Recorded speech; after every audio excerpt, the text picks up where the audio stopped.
क्रांतिकारी सदस्य अशोक जी, फादर सलमान और भाई इस्लाम भाई, पूर्व प्रभारी पतंजलि योग युवा भारत और इस समय पतंजलि योग प्रभारी के रूप में भाई हमारे तिवारी जी, भारत स्वाभिमान और इसकी एक बड़ी जिम्मेवारी के लिए जिन्हें हम तैयार कर रहे हैं, हमने सुभाष यादव जी इस शिविर के प्रभारी के रूप में भाई सुभाष हमारे देव जी तो आज आपसे मिलवाने मेरी इच्छा थी, आपसे एक बार मिलवाऊं तो शायद कल्पना याद हो आपके बैच की सहयोग शिक्षिका और वर्तमान में प्रवीण जोशी, वर्तमान में फरीदाबाद क्षेत्र से मेयर है। इनके मेयर का चुनाव बिल्कुल ऐसे हुआ जैसे निर्विरोध होता है वन साइड, 1 लाख और 4 लाख का, 4,27,000 इनको मिले, 1,10,000 उनको मिले, मतलब इतने बड़े मार्जिन से इतना अच्छा व्यक्तित्व और वही सरलता और सहजता जब सहयोग शिक्षक करते समय थी, वही सरलता आज भी जब भी मिलती है तो अभिवादन से लेकर बिल्कुल उसी प्रकार से वैसी प्यार करती, किसी भी नए फूल मिलाऊं कभी ना नहीं होती। और काम की बात करें तो मुझे लगता है आज तक मैंने कभी ये नहीं कहा कि ये काम संजीव है या ये काम फिर मेरे लिए काम रहा। तो ऐसी बहन सहयोग शिक्षिकाएं हैं और हमेशा हमारे साथ एक परिवार की तरह और ये विरोध में हमारे साथ रहती है। तो मैंने कहा आप लोगों को इनसे थोड़ा सा एक बार मिलवाऊँ, आशीर्वाद मिलवाऊँ, तो बहनी से प्रार्थना करूँ।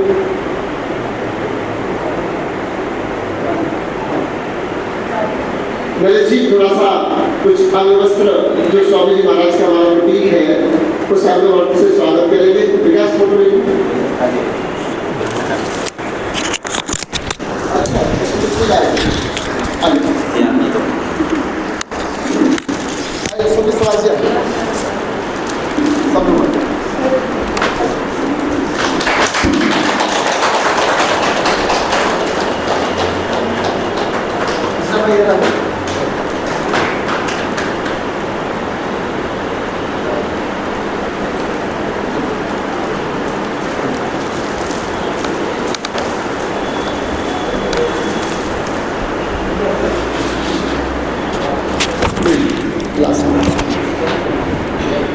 मैं निवेदन करूँगा कि जरूरी शब्द बहन आप लोगों का थोड़ा सा मार्गदर्शन या आशीर्वाद के रूप में दो शब्द कहने। योग से बहुत पुराना लगा, हमारे साथ टीचर बनने से और पहले से योग करती थी और योग में उपलब्धि भी, बहन का पोजिंग शोल्डर बिल्कुल उस समय गंदा नहीं उठता था जब सहयोग शिक्षक किया और अब पोजिंग शोल्डर भी ठीक कर लिया और एक योगिनी की तरह। लेकिन एक राजनीतिक बाध्यता होती है, शाम को घर लौटने का समय नहीं होता किस समय लौटेंगे। एक बार कार्यक्रम में जिसने 10 बजे बुला लिया वो 12 बजे छोड़े और प्रातः काल फिर कार्यक्रम होते हैं तो कई कक्षाओं में बुला पाना थोड़ा सा दिक्कत है। लेकिन मैं बहन की तरफ से यह कहता हूँ कि फरीदाबाद क्षेत्र में कोई मेयर से जुड़ा हुआ, निगम से जुड़ा हुआ कोई काम हो तो कभी भी बहन को याद कर लेना अपने परिवार।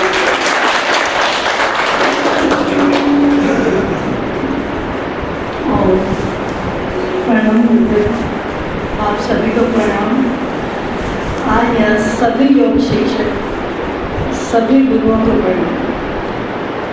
सभी आज गुरु हैं, आप लोग गुरु जी इस लेवल पे आप लोगों को ले आते हैं कि आपको अपने आप में अनुभूति होगी, हाँ कि मैं समाज के लिए कुछ कर रहा हूँ या कुछ कर रही हूँ। सम्मानित मंच को सुशोभित कर रहे आप सभी को मेरा नंदन अभिनंदन। गुरु जी को धन्यवाद कि एक बार फिर से इस कर्म हॉल में पहुँचे आने का एक बार फिर से अवसर दिया आपने। मैं नेचुरोपैथी के बाद मैं भी 4 जगह से योग शिक्षिका हूँ, लेकिन बताती नहीं हूँ किसी को क्योंकि रूटीन में आजकल नहीं है लोग। वही जैसा गुरु जी ने बताया, सुबह निकलते हैं तो रात आने का समय नहीं होता, जब सोने का समय नहीं रहता तो उठने का भी नहीं रहता।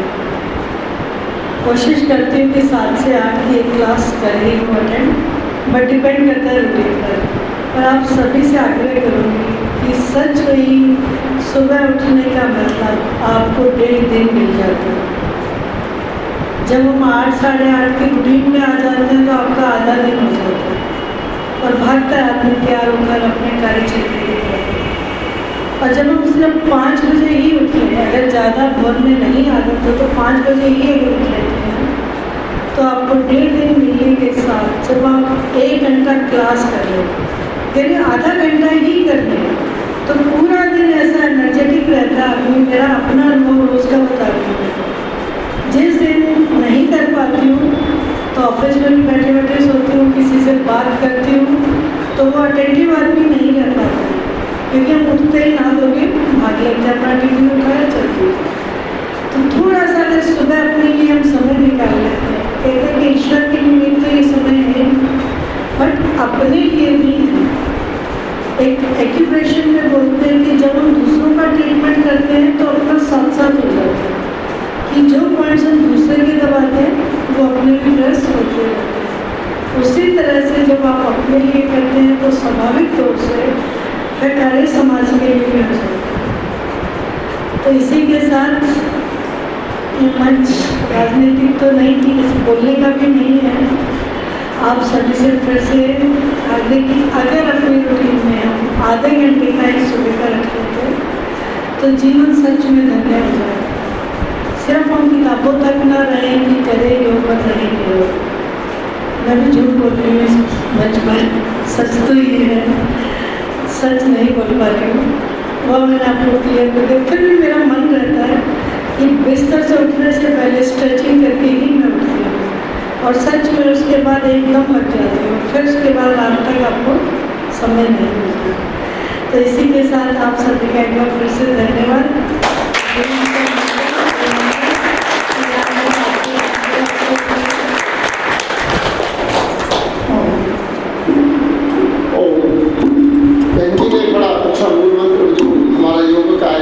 प्रातःकाल उठना है ना, आयुर्वेद में इसका पूरा सूत्र है, ब्रह्म मुहूर्ते बुध्यते धर्मार्थम अनुचिंतये काय कलेशान तन्मूलान वेद तत्वार्थ विद्यते।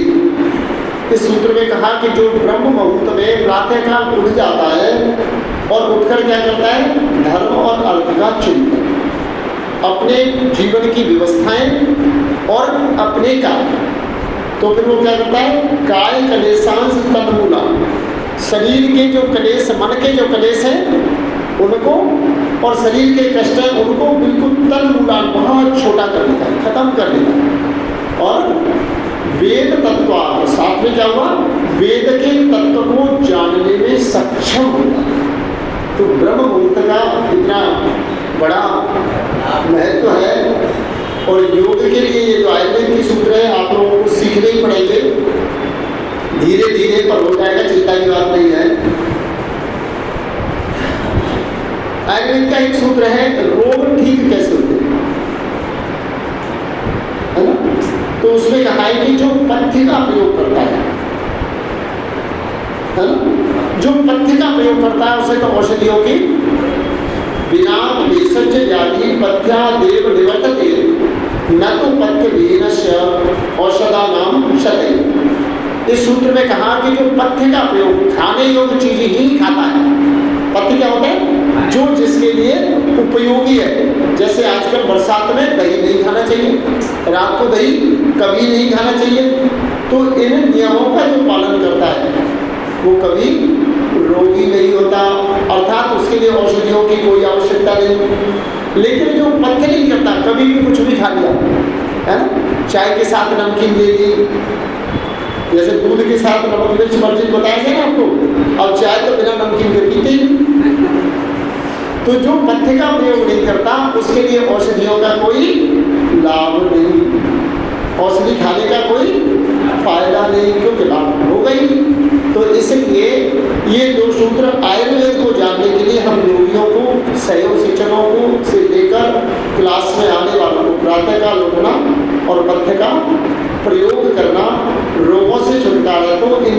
चीज़ें हो गई।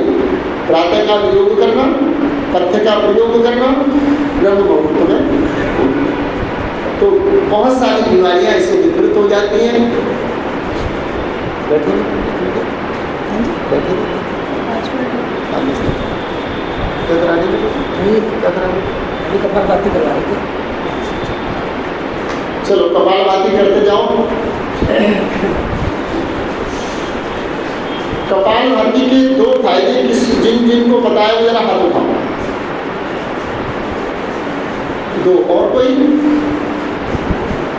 आधा हाथ उठाने मतलब थोड़ा पता है, थोड़ा नहीं। 5 जिन्हें 4 फायदे बताए वो कपालभाति के 4 लाभ, और बाकी लोग क्या कर रहे हैं? कपालभाति के लाभ बताओ। खड़े हो, खड़े हो। कपालभाति से हमारा पेट सही रहता है और शरीर में कांटे वगैरह होते हैं, पेट वगैरह सब सही हो जाता है। और कोई? और कपाल सही रहता है। कपाल इनके अलावा बाकी क्या बताओ? अब इन्होंने जो बता दी उससे अलग कपालभाति करके लो बाकी लोग।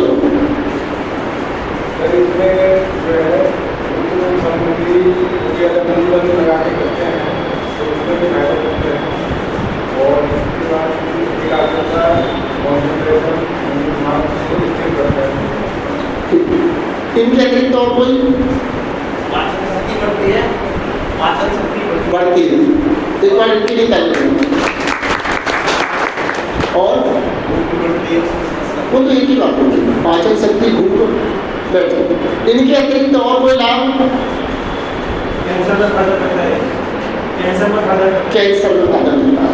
और बताओ। हाँ भैया बताओ। बीपी में कंट्रोल रहता है। क्या जी? बीपी में कंट्रोल रहता है।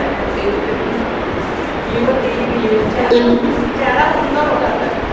चेहरे पर सौंदर्य आता है। मैं अभी जो सुनना चाह रहा हूँ वो नहीं सुनाई दे रहा, इसलिए मैं बाकी आगे को पूछ रहा हूँ। हाँ चलो बताओ। एकाग्रता बढ़ती है। और कोई? देखिए जो मूड चीजें उन पर नहीं जा रहे आप। कॉन्स्टिपेशन भी ठीक हो जाता है। तो बता दिया। खड़े होकर बताओ जी। जो बता दिया बोलिए, वो तो बता दिया। एकाग्रता बढ़ती है तो बता दिया। ठीक हो जाता है। कोई ऑपरेशन बता दिया। कब बता दिया सुरेश जी ने। और चीज बताओ। आइए आइए आइए सतीश जी।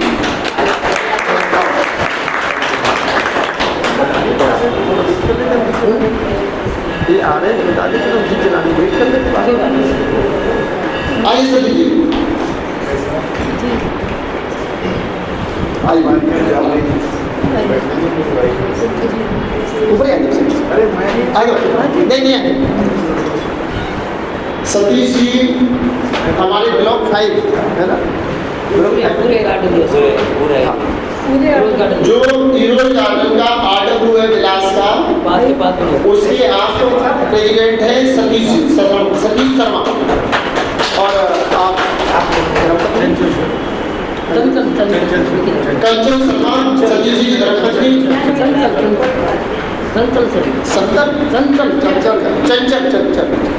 चंचल शर्मा।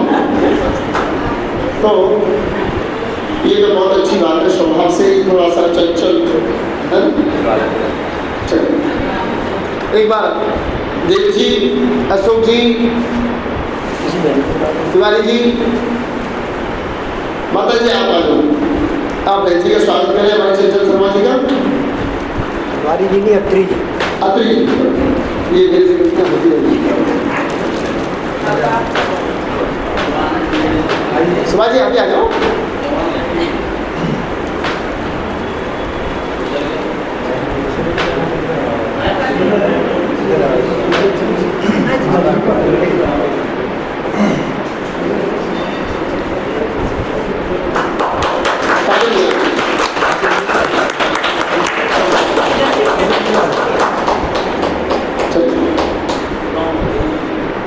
बैठ जाओ। तो कपालभाति के बारे में और कोई कुछ बताएगा या मैं थोड़ा सा बता दूँ? पहले दिन जब मैंने आपको तीसरे दिन कपालभाति कराई थी और शरीर के सिस्टम बताए थे, तो कपालभाति के क्षेत्र में क्या क्या आता है एक बार विचार करो। मैं बताता हूँ। पाचन तंत्र पूरा है। अब पाचन तंत्र के रोग क्या है? एसिडिटी, इंडाइजेशन, कॉन्स्टिपेशन, बवासीर। इसको लाभ मिलेगा। अब इसका कपालभाति करते रहो। अब मूल हमारा आज की बीमारी है डायबिटीज। पैंक्रियाज का है नाभि पर, तो कपालभाति से ठीक होगा। अभी किसी ने नहीं बोला। अब पैंक्रियाज के ठीक पीछे हमारा 2 किडनियां, एस्पिरेटरी सिस्टम जो शरीर से गंदगी निकालने वाला है, उसको लाभान्वित कौन करेगा? कपाल। किसी ने बोला क्या? अब पाचन तंत्र, निष्कासन तंत्र और एक और तंत्र है जो यहाँ नाभि के नीचे रखा है, वो क्या है? प्रजनन तंत्र। बहनों का यूट्रस और ओवरी, रिप्रोडक्टिव सिस्टम। इसके रोग क्या है? मासिक चक्र की अनियमितता, लिकोरिया, बांझपन, है ना, इनफर्टिलिटी जिसे कहते हैं। और इसके अतिरिक्त यूट्रस की सिस्ट, ओवरी के सिस्ट, रसौली, यूट्रस का कैंसर और आपके जेंट्स में इसी तरह से नपुंसकता, शीघ्र पतन और जो भी योनि रोग हैं वो सारे के सारे कपालभाति से ठीक होते हैं। आप में से किसी ने नहीं बोला क्या? चल, अच्छी बात है। तो मेरा कहने का मतलब यह है कि ये 3 हमें जो आगे बताना है तो क्या पकड़ना है? सिस्टम पकड़ना। पाचन तंत्र, प्रजनन तंत्र और उत्सर्जन तंत्र। अब किडनी क्या काम करती है? देखो, मैं आपको एक बहुत ही हास्यास्पद है। एक माता ने मुझे पूछा कि मेरा पेट बढ़ा हुआ है, क्या करें? मैंने कहा कपालभाति। दूसरी ने कहा मेरे को डायबिटीज है, मैंने कहा कपालभाति। तीसरी ने कहा मेरे घुटनों में दर्द है, मैंने कहा कपालभाति। चौथी लौट के चल दी। मैंने कहा तू क्यों लौट के जा रही है? कह रहे तेरे को कुछ आता ही नहीं सिवाय कपालभाति के, जो भी है कपालभाति बता दे। तो कह रही मेरे तो टखने में दर्द है। तो मैंने कहा कपालभाति। कह रहे मैं इसीलिए नहीं पूछ रही थी। अब ये बताओ कि टखने में दर्द है, घुटने में दर्द है, कपालभाति हमने क्यों बताई?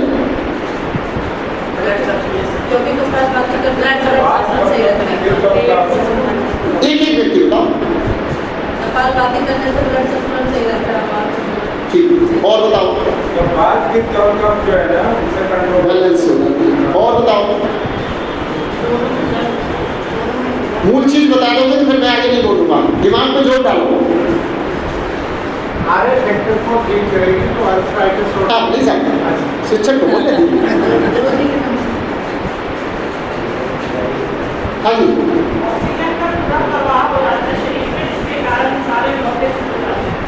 देखिए अब मैं आपको बिल्कुल सिंपल और सीधा जो आपकी समझ में उतर जाएगा। अधिकांश है जिनके घुटने दर्द है, टखने दर्द है, कमर में दर्द है, कंधे में दर्द है, तो बॉडी में यूरिक एसिड बढ़ा हुआ है ना? डॉक्टर बता दें ना। तो यूरिक एसिड को कौन निकालता है? किडनी। और किडनी को एक्टिवेट कौन करता है? कपालभाति। तो पानी ज़्यादा पीना, हल्के व्यायाम करना जिससे जो जमा हुआ यूरिक एसिड अपनी जगह से हट जाए, और जब कपालभाति करोगे तो किडनी एक्टिव हो जाएगी, तो यूरिक एसिड को थ्रू ऑफ यूरिन शरीर से बाहर निकालने का काम करेगी कपालभाति। बात ठीक है ना? जवाब ऐसा हो जो आपको भी संतुष्टि करे, है ना? सिंपल चीज़ है, लेकिन ये आप ये कहो कि हम गलत कर रहे हैं, ऐसा नहीं है कि 25-20 दिन में बहुत बढ़िया कर रहे हो। आप उसके आसपास आ रहे हो, जो जवाब दे रहे हो, बोलना सीख रहे हो, ये बहुत है। हिम्मत कर पा रहे हो, हाथ खड़ा कर रहे हो, है ना? तो अंडरस्टिमेट करने की जरूरत नहीं है, पर पढ़ाई करने की, पढ़ने की जरूरत है। चलिए, कपालभाति का एक और नाम बता के फिर मैं आगे, दीदी को भी निकलना है तो समापन करूँगा। कपालभाति के लिए मैं एक मंत्र का प्रयोग किया करता हूँ। और वो यदि आपकी समझ में आ गया तो कपालभाति पूरी समझ में आ जाएगी। गीता के 15वें अध्याय का 14 श्लोक कपालभाति करो। अहम वैश्वानरो भूत्वा प्राणिनां देहमाश्रितः प्राण अपान समायुतः पचाम्य अन्नम चतुर्विधम्। इस सूत्र में कहा कि हे अर्जुन, मैं प्रत्येक प्राणी के शरीर में निवास करता हूँ और मेरा निवास स्थल क्या है? जठराग्नि। जठराग्नि कहाँ से प्रतीत होती है? नाभि से। तो मेरा निवास स्थल, भगवान का निवास स्थल शरीर में कहाँ है? जठराग्नि। भोजन पचाने वाली वैश्वानराग्नि, जठराग्नि। तो मैं जठराग्नि के रूप में हूँ। अब मैं क्या करता हूँ? प्राण अपान समायुक्त। प्राण अपान और समान से मैं पुष्ट होता हूँ।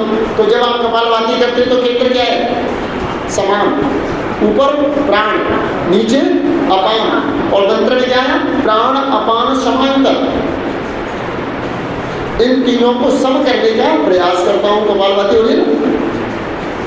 फिर क्या होता है इससे? पचाम्य अन्नम चतुर्विधम्। जो भोजन हमने खाया, गीता में जो व्याख्याकारों ने लिखा है उन्होंने 4 प्रकार के अन्न लिखे, वो उनका अपना मंतव्य है, उसका अलग होता है। जो हम जितने भोजन करते हैं वो 4 प्रकार के होते हैं। चबाकर खाए जाते हैं भक्ष्य, पिए जाते हैं पेय, और जो चाटे जाते हैं वो लेह, और जो चूसे जाते हैं वो चूस से। तो वहाँ उन्होंने लिखा है कि 4 प्रकार के अन्नों का पाचन करते हैं। लेकिन मंत्र कहता है पचाम्य अन्नम चतुर्विधम्। मैं 4 प्रकार से अन्न का पाचन करता हूँ। तो वो 4 प्रकार का पाचन क्या है?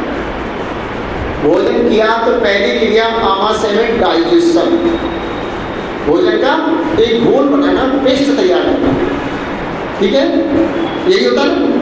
अब जब ये डियोडाइनम से होता हुआ स्मॉल इंटेस्टाइन में गया तो एब्जॉर्प्शन, इसमें से जल के साथ पोषक तत्व, मिनरल और विटामिन को सोख लिया गया, एब्जॉर्प्शन, ठीक है ना। देखिए तीसरी क्रिया हुई एसिमुलेशन।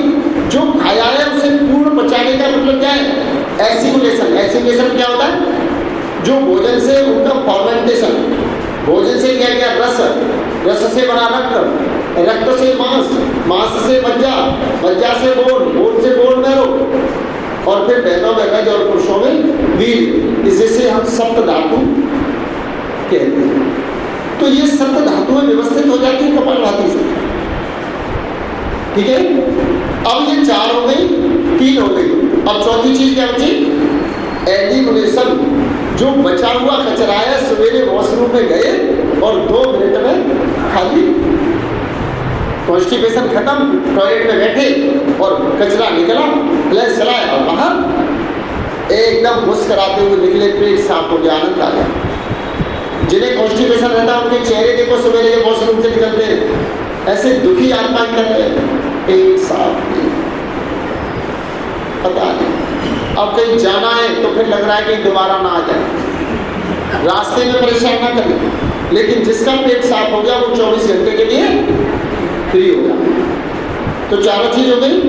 अब इसको बोलेंगे digestion, absorption, assimilation, then elimination. पाचन, पोषण, निष्कासन, ठीक है।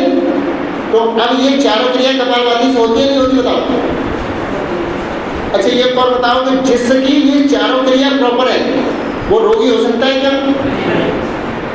और जिसकी इन 4 क्रियाओं में विघ्न है वो स्वस्थ हो सकता है क्या? तो अब आप बताओ कपालभाति कितनी जरूरी है? अब श्लोक संख्या मैंने जो बताई गीता के 15वें अध्याय का 14वां, कि आप घर जाके अपनी किताब में देख के गूगल पर सर्च करके तुरंत निकाल लो और अपने नोट बुक में। आजकल तो गूगल इतना बढ़िया है कि कुछ ढूंढने की जरूरत नहीं। क्यों सुभाष जी? वैसे हमारे सुभाष जी 1 लाख से अधिक गीताएं बांट चुके हैं और अभी भी जारी है। और अभी हाल में गुरुदक्षिणा के दिन 5 लाख रुपये स्वामी रामदेव जी महाराज को आपने गुरुदक्षिणा में समर्पित किए। ये 5 लाख रुपये कैसे गए हैं मेरी समझ में तो है कि जैसे खरबूज के साथ रह के रंग बदलता है, तो ये नरेश जी के साथ रह के नरेश जी ने 11 लाख रुपए पहले दिए, 15 लाख रुपए फिर बाद में कुटिया के लिए दिए। अब ये नरेश जी के साथ ज़्यादा रहते हैं तो सुन रहा संगत सुसंगत ये नरेश जी की सुसंग का लेकिन आदरणीय जो गोपनीय विषय है सार्वजनिक हो गए। कुछ विषय ऐसे होते हैं आपके लिए गोपनीय, आप रहने दीजिए गोपनीय, जो जिसका विषय उसे कर ले दीजिए। कुछ अच्छे कार्य थे, वो आपको सूत्र पढ़ाया था ना, मैत्री करुणा मुदिता उपेक्षाणाम सुख दुख पुण्य अपुण्य भावना के चित्तस्य प्रसादन पढ़ाया ना। मैत्री करुणा मुदिता, मैत्री किससे करोगे? सुखी लोगों से। सुखी लोगों से मित्रता करोगे तो तुम भी सुखी हो जाओगे। दया किस करुणा किस पर करनी चाहिए? दुखी लोगों, दुखियों के साथ कैसा, उनसे दूर नहीं भागना, उन पर करुणा करनी चाहिए। दया मुदिता, जो उत्तम कार्य करने वाले हैं, प्रशंसनीय कार्य करने वाले हैं, सहयोग शिक्षक लगाने वाले हैं, सबकी प्रशंसा। अच्छा काम किया है, आपको यहाँ बुला के कुछ गलती की है, अच्छा, उनकी प्रशंसा होनी चाहिए। और अब आता है चौथा, उपेक्षा। जो पाप कर्म करने वाले हैं, जो मूढ़ बुद्धि के लोग हैं, वो तुम्हें लगता है कि सुधरने वाले या सुनने वाले नहीं है, तो उनसे साइड होकर निकल जाओ, दिमाग खराब मत करो। नहीं तो आप किसी अच्छे कार्य के लिए, प्रचार के लिए निकले, 10 लोगों को समझाएंगे, एक व्यक्ति ऐसा उलझ गया, उसने दूसरे पर जाने नहीं दिया और वो समझाएंगे। तो जब आपकी समझ में आ जाए कि समझेगा नहीं, तो अपना दिमाग फिर उसको क्या करना, क्लास में आएगा। बहुत सारे लोग हैं, बहन हमारे सूर्य डिपार्टमेंट में आती रहती है, क्लास खत्म होने पर आती है और बीमारियों का चिट्ठा लेके आती है, मुझे इसकी दवाई मैं उससे कहता हूँ 1 हफ्ते लगातार क्लास में, तब बताऊँगा। ऐसे लोग पहले तो क्या करना, उनसे तो भैया एक क्लास में कम से कम 1 हफ्ते रेगुलर आ, फिर मैं तेरे को दवाई लिखवा। और फिर मैं दवाई से कैसे लिखवाता हूँ, सरकार में कैंची बैठे वो बताएंगे, मेरा काम दवाई लिखना नहीं है, ठीक है ना। तो आप लोगों के साथ भी ऐसा है, तो सुभाष जी हमारा काम हमें करना है, ठीक है ना। अब बहन को यहाँ लाए, इसीलिए लाए, यहाँ विधायक हैं, सांसद हैं, उनसे हमें क्या मतलब, अच्छी बात है, बोली आए, वो भी सहयोग करें, लेकिन बहन हमारे परिवार की सदस्य है, हमारी सहयोग शिक्षिका है, हमारा अधिकार है इस पर, हमारे अधिकार को मानती है, इसलिए इनसे कहा है बहन जी आगे एक बार आशीर्वाद दे दीजिए हम सबको, क्यों सुभाष जी? अन्यथा जो हमारे परिवार का सदस्य नहीं है, स्वागत है उसका भी आना, पर वो आने का आग्रह करे, किसी को बताए कि भाई मैं आना चाहता हूँ अपने साथ, तो हमारा स्वागत है। तो इस तरह कपालभाति के बारे में मैंने जैसे बताया, ऐसे 8 प्राणायामों को घूमते भी जाओ। कौन सा प्राणायाम कौन से सिस्टम को इफेक्ट कर रहा है, उस सिस्टम के कार्य क्या है, उस सिस्टम के रोग क्या है, उनके निवारण को कौन सा प्राणायाम और उसके साथ कौन से आसन। अब जैसे डायबिटीज है तो कपालभाति साथ क्या जोड़ते हैं, बाह्य प्राणायाम और अग्निशाप, उसके साथ क्या जोड़ते हैं, मंडूकासन, योग मुद्रासन, पश्चिमोत्तानासन, ठीक है ना। इसी तरह से हमें सिस्टम को ध्यान में रख के सिस्टम को तय करना, लक्षण सिम्टम, जो रोग के लक्षण आ रहे हैं उससे सिस्टम को पता करना, और सिस्टम पे अटैक करने वाले प्राणायाम और आसन का पता करना। ऐसे करके मैंने आपसे पहले भी निवेदन दिया था कि अपनी डायरी में एक वो बना लीजिए, रोग का नाम, प्राणायाम का नाम, आसन का नाम और औषधि भोजन। ऐसा यदि आपने 10 डिजीज पर बना दिया तो आप एक अच्छे योग शिक्षक बन जाएंगे। जी आपसे एक विभूति को और दिलवाना है, चंद्रपुंजी जरा एक बार हमारे साथ आएंगे। आपके क्षेत्र में बल्लभगढ़ में एक बहुत अच्छी 300-350 गौओं की गौशाला आप चलाते हैं, और बल्लभगढ़ से हमारे सहयोग शिक्षक के लिए रोज आते हैं। एक बार इनके लिए तालियां, 350-350 गौ इनके यहाँ उपस्थित है। एक पटका दिया बनी,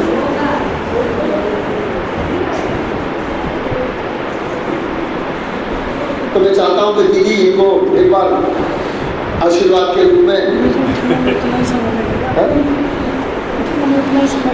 ठीक है बस 300-350 गौएं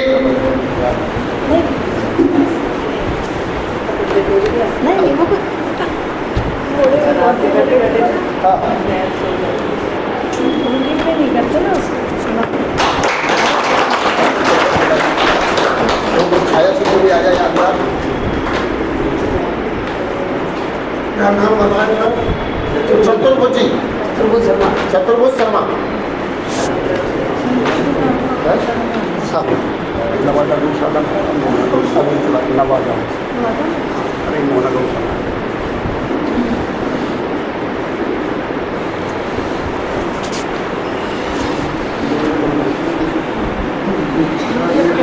मैं नीचे करके बैठूं, बस 2 मिनट लगेंगे।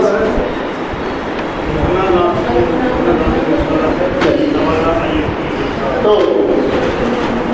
इनके साथ हमारी कल्पना बिटिया रोज वहाँ से आती है बल्लभगढ़ से, और ये तीसरी बार सहयोग शिक्षक तो मेरे देखते हुए कर रही है। जहाँ भी सहयोग शिक्षक लगता है ये ट्रेनिंग के लिए पहुँच जाती है। बल्लभगढ़ में जयपाल शास्त्री जी के साथ अटल पार्क में इसने वहाँ किया, जैन मंदिर में पहले हमारे साथ वहाँ किया था ना, रघुनाथ मंदिर में वहाँ पे पहली बार कहाँ किया था? अलकनंदा पे अलकनंदा वाले अलकनंदा वाले शिविर में, रघुनाथ मंदिर में, और उसके बाद दूसरा आज तीसरी बार यहाँ बैठी है। और बैठी इस बच्ची ने अपने जीवन में इसने अमेरिकन रहकर व्यापार को बढ़ा के टॉय वुड के नाम से इसकी अपनी कंपनी है, जिसमें इसने 900 बच्चे की बल्लभगढ़ में उल्टा से सेंसर करा के और उसमें कंपनी चला रही है। करीब करीब 200 लोगों को डायरेक्टली काम देती है और इनडायरेक्टली तो बहुत लोग जुड़े। तो ऐसे बच्चे योग टीचर बने ही हमारा सौभाग्य है। ताली बजाएंगे आप। एक बार ताली करें। इसी तरह लोगों के प्रति इनका लगाव बना रहे, इसलिए मैंने बहन का आशीर्वाद दिलवाया। चतुर्भुज जी की गौशाला में हम एक बहुत जल्दी हम और मिलकर सोच रहे हैं कि गायों के गोबर की संविदा बनाने का जो प्लांट है वो स्वामी जी महाराज के यहाँ से संपर्क करके या जैसी भी है एक जल्द से जल्द वो प्लांट लगाने पर हम काम करते हैं। तो मैं अपनी बात को लंबा न करते हुए फरीदाबाद का सुधार हो जाएगा, आधा अगर आप ये करवा देंगे। मैं उसको करवाऊँ, पक्का करवाऊँ। मुझे एक अनाउंसमेंट और कर दीजिए, पॉलीथीन और वाटर बैग्स बंद कर दें, वाटर देखिए, बॉटल्स जो आती हैं। जो मैंने पहले आपसे कहा था थोड़ा सा संक्षिप्त में कहूँ, भगवान की पूजा हम सब करते हैं तो भगवान शब्दों को समझ ले हमारा उद्धार होगा। वहाँ से भूमि, अब भूमि को पवित्र करने के लिए हमें क्या करना चाहिए? पॉलीथीन का प्रयोग बंद करना चाहिए। प्लास्टिक जमीन को पांच बना रहा है, तमाम गंदगियों का कारण वहाँ से भूमि, फिर दूसरा क्या आया? गा से गगन, वहाँ से वायु, यानी भूमि, आकाश और उसमें वायु, उसके नीचे पृथ्वी, भा से भूमि, गा से गगन और आ से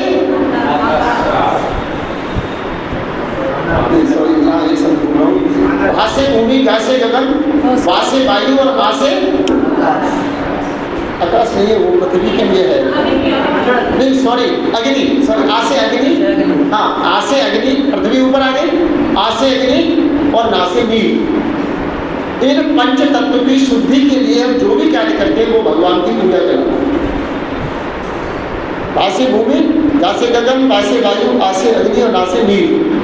इन पंच तत्वों की शुद्धि के लिए हवन करना, वृक्ष लगाना, वृक्षारोपण अभी हमारा अगस्त में चलेगा पूरा, जड़ी बूटी दिवस 4 जून आचार्य श्री का जन्मदिन है, तो जड़ी बूटी दिवस चलेगा और उसमें आप सबसे प्रार्थना करो कूड़े को डस्टबिन तक पहुंचाना भी एक है। जो जलाने का कचरा नहीं है उसे जलाना भी पॉल्यूशन फैलाना, और प्लास्टिक आपने जला दी वो वायुमंडल में चली जाएगी पॉल्यूशन। तो प्लास्टिक का प्रयोग न करना भी ये चाहिए। प्लास्टिक का प्रयोग नहीं करते तो हम ये सफाई का जो स्टाफ है उसके साथ भी न्याय करते हैं, क्योंकि नालों को रुकने का सबसे बड़ा कारण पॉल्यूशन। बहन जी ने इशारा दिया कि इसके वाले को भी जरूर कह दें। तो मैं आप सबसे अपने स्तर पर जितना कर सके करें, और मैं अपनी बात को लंबा न करते हुए मैं सतीश जी से निवेदन करता हूँ कि दूसरा तो जी आज हम अपने आप को बड़ा सौभाग्यशाली समझ रहे हैं। हमारे बीच में हमारी अग्रणी बहन जो हमारी शिक्षा भी हैं, तो जोशी जी हमारे को आशीर्वाद और लोकप्रिय कार्यकर्ता हमारे बीच में आए हैं और उनकी जो सहकर्मी बहन संतल शर्मा जी भी के साथ हैं, संतल ओम शर्मा जी वो भी हमारे साथ हैं, तो हम उनका हृदय से स्वागत करते हैं। तो किसी ने बहुत सुंदर कहा है, फूलों ने कहा कलियों से मेहमान जो हमारे आने वाले हैं, तुम कली ना बिछाने रहो, हम दिल बिछाने वाले हैं। तो उनका हृदय से स्वागत करते हैं। लोग करता हूँ आदरणीय भाई। बहुत बहुत धन्यवाद और बहुत बहुत धन्यवाद यहाँ बुलाने के लिए, इस सम्मान के लिए। देखिए ये जो कर रहे हैं नरेश जी और ये सब कर रहे हैं, तो ये अद्भुत काम है और इसको हम एक पवित्र काम को यज्ञ की संज्ञा भी दे सकते हैं।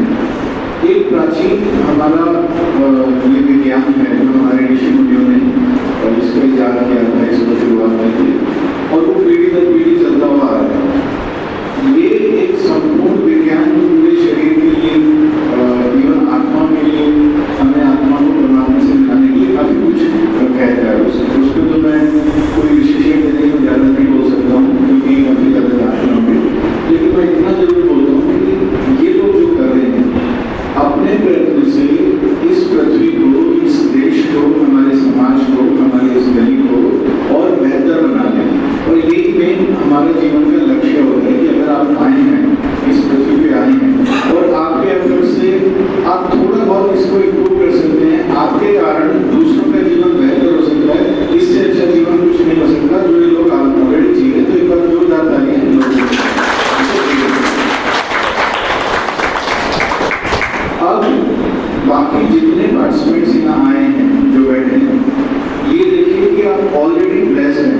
ये आपके ऊपर भगवान की कृपा है। आपको भगवान का ये संदेश था कि जिसके कारण आप यहाँ से जुड़े हैं। और कितनी बड़ी बात है, सह शिक्षक का मतलब कि आप अगले स्टेप पे आ चुके हैं। जो काम ये कर रहे हैं वो एक दीप है, वो दीप जला के अब इतने दीप जल गए हैं, इन्होंने और कितने दीप जलाने हैं वो आपकी जिम्मेदारी है। तो करना एक काम है, उसको ध्यान से करना, ढंग से करना और उसके बाद उस ज्ञान को आगे बढ़ाना, ये ज़्यादा इम्पोर्टेंट है। तो ये सब हम ध्यान रखेंगे और ये सब आपके लिए मतलब ये प्रण लेना चाहिए कि अगर हम आगे इतना समय दे रहे हैं और ये सीख रहे हैं तो ये अपने लिए नहीं सीख रहे, हमें मिल रहा है, हमें इसको बढ़ा के आगे दे रहे हैं। तो ये हमें ध्यान रखना है। और इसके अलावा बाकी सबको बहुत बहुत शुभकामनाएं। बहुत अच्छा कार्य। 3 महीने कक्षा लगाने के बाद मुख्य शिक्षक बनेंगे वहाँ पर बहुत जाकर से।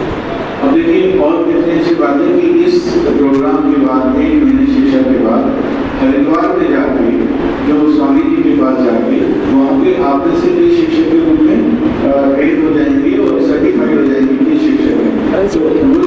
प्रिंसिपल योग्य सर। हाँ प्रिंसिपल। तो वही मेरा कहने का मतलब है कि जब आप एक चीज सीख रहे हैं ये बहुत बड़ी बात है। इसलिए आप, मैंने जैसे पहले बोला कि आप ऑलरेडी बेस्ट हैं और हर तरह से सक्षम हैं, तो इस काम को आगे बढ़ाएं। इसके लिए बहुत बहुत शुभकामनाएं आपको।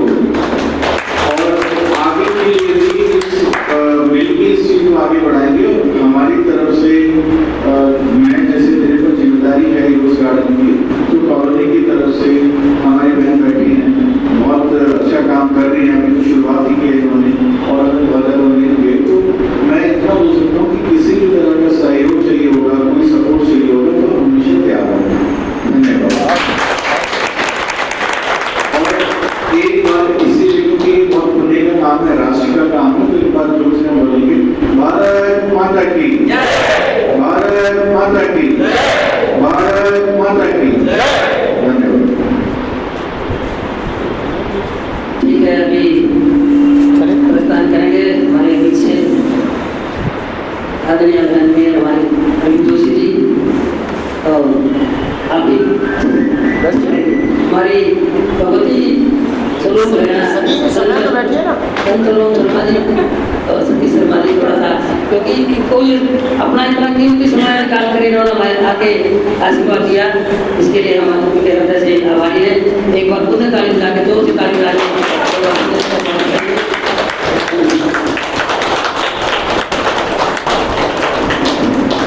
अभी सभी बैठ के हम अपने सेशन को कंप्लीट करते हैं। अनुलोम विलोम प्रणाम की तरफ बढ़ के ठीक है। साथ